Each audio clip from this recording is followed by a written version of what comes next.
Dapat ko bang patawarin ang aking asawa? Good day po, Ate Hope. Share ko po ang problema na nararanasan ko po ngayon.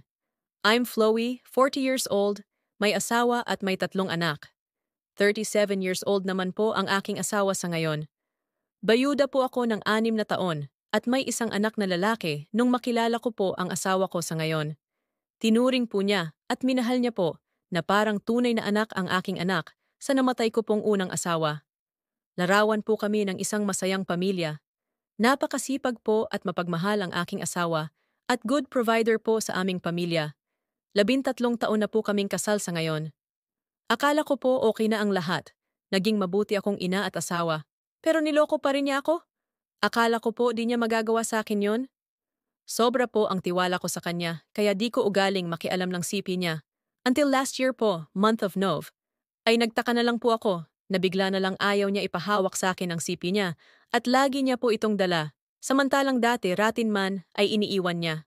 Doon na po ako nagsimulang maghinala sa kanya. Isa po siyang foreman at kung saan po siyang lugar nakakakuha ng project. One time, nakakuha siya ng project sa Baguio. Umuuwi po siya dito dahil may sarili po kaming sasakyan at lagi naman po nag-update kung nasan siya at okay naman po ang pagpapadala niya ng pera. Last June ng taong taon ito, umuwi po siya at napansin kong nakainom. Dahil po nakainom ay nakatulog agad siya. Dun ko po naisip na tingnan ang CP niya. Lowbat po ito kaya ni-charge ko muna. Nung ma-full na po at habang tulog siya ay inopen ko. Ate, may nakita po akong private account sa CP niya. Tiningnan ko po ang messenger, history at SMS po ng CP niya pero deleted na po lahat. Bigla po siyang nagising at napansin ko po kanyang pagkagulat. Tinanong ko po siya kung bakit po may isa pa siyang account. Bukod po sa ginagamit namin, ang sagot po niya ay wala lang daw po iyon sabay yakap po sa akin.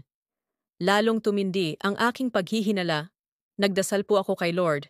Sana po ay tulungan niya ako na malaman ang katotohanan. Natapos na po ang kontrata niya sa Baguio at umuwi na po ulit siya dito. Bumalik po siya dito para sa susunod na kontrata niya. Niyakap niya po ako at kinis pati po mga anak namin. Nung magkatabi na po kami sa kama, bigla ko pong naisip na hanapin sa kanya ang CP at inabot naman po niya agad sa akin. Nilog out ko po ang original account niya at ate. Nakita ko po ulit yung private account at nilog in ko. Sunod-sunod ang messages na po ang pumasok. Bigla niya po inagaw sa akin at nidelete ang message kaya di ko po nabasa yon. Nag-agawan po kami sa CP at dahil po sa malakas siya kaya wala po akong nagawa. Umiyak na lang po ako ng umiyak ng time na yon. At ang sabi po niya sa akin ay kapatid niya lang po yon. Kinabukasan, di ko na siya kinibo o inintindi at iniwan na po niya ang CP niya para daw po mapanatag ako. Nilogin ko po yung dati niyang account at nag-search po ako ng mga babaeng kaibigan niya at ni-chat ko po ng kumusta. Pagkalipas ng 2 araw ay may nag-reply ate. At ganito po ang reply. Bakit DTO ka sa anak ko? Nag-chat mahal at di sa account na ginagamit natin. Di ba sabi mo na open ng asawa mo ito? Kaya gumawa ako ng ibang account. Nanghina at nanigas ang buo kong katawan at umiyak ako ate. Nagpatuloy akong magpanggap na yung asawa ko ang kachat niya at di po siya nakalata. Ate, dun ko din po nalaman na may asawa din at 3 anak yung kapit niya at may nangyayari na sa kanila. Super sakit po Ate Hope. Di po ako marunong uminom pero nung time na yon, kumuha ako ng aking tindahan at uminom. Pagdating niya kinahapunan, nagtaka siya bakit ako umiiyak at umiinom. Kinuha ko CP niya, pinakita ko picture at message niya. Sabay tanong ko na, siya ba ang mo? Bakit mo ako nagawang lokohin? Sabay tulo ng mga luha ko. Di ko po siya inaway, di ko po pinaalam sa mga anak ko. Maging sa mga magulang at kapatid ko ang aking natuklasan. Nilihim ko po ang lahat sa kanila. Humingi po siya ng tawad sa akin.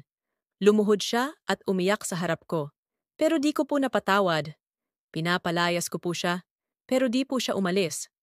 Hayaan ko lang daw po na manatili siya dito sa bahay. Daw siya at simula po noon ay nagbago po ang lahat. Di ko na po siya iniintindi.